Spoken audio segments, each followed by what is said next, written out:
It is that on the 5th of December 2023, at around 22:30 hours, a group of suspected ADF at the village of Nkoko, Parish Kitwamba sub-county, in a home where they cut and killed a woman by the names of Vira Kitakolwa Betty. Amakuru nugwereka ngo bantaba bakazingura umwanya ogu okugira ngo bakagumana batera inyonyi ezo kushisha misiri yabo. That lady is 47 years old, is a resident of Nyamugasani village, Kagando, Paris, Kisinga sub-county in Kasese district. Anybody can do anything like these armed robbers.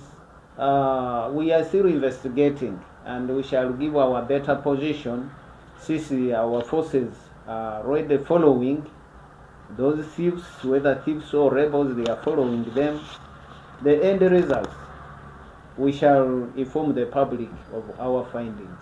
Those investigations have started. Harrison Masereka nashobora kugira ngo akabasa kuba nahunzi yage bwa nyuma yo kutahirwa kandi bakamutera bakamutaza no mutwe ngo akabasa kuba nayiruka yahunjira mu trading center eyangoko erukwingana uburingo bwa kilometero 3 okurga hechikorwe cyabire bo bakabula ebyali mama bibuli ebyali sungalimo watu bana mazanda ngabahe kubi amabeka yabaha kubi ataka abakulu na baba mamutra baka yashoka kushi baba mamutra Mambas. Ubwa hadi Masereka ari hirwaro ya Mount St Mary's Hospital erukushanga umutawone ya Kasese okugira ngo akabasa kuba natunga obujanjabi obwe bironda bibiri ebyayinaha mutwegwe. Has a very big wounds on the forehead and on the scalp, and we received the boy when he was not fully conscious and had a very severe bleeding wounds.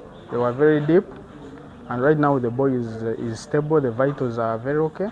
They are normal, and we are planning right now to take the patient to theater for a major STS because the wounds are very, very big. Yefes katenene kandi warishenteko ahwe gombora ya Kitwamba nashobora kugira ngo Aston agaba akabasa kuba nakwatwa kandi yabuzubwa habatemwaba kandi weje mu systembo hamwe na Julius Byaruhanga bakabasa kubana batoroka kandi bahunzi yagabo okurwa mu batemwaba. We found out that it is true.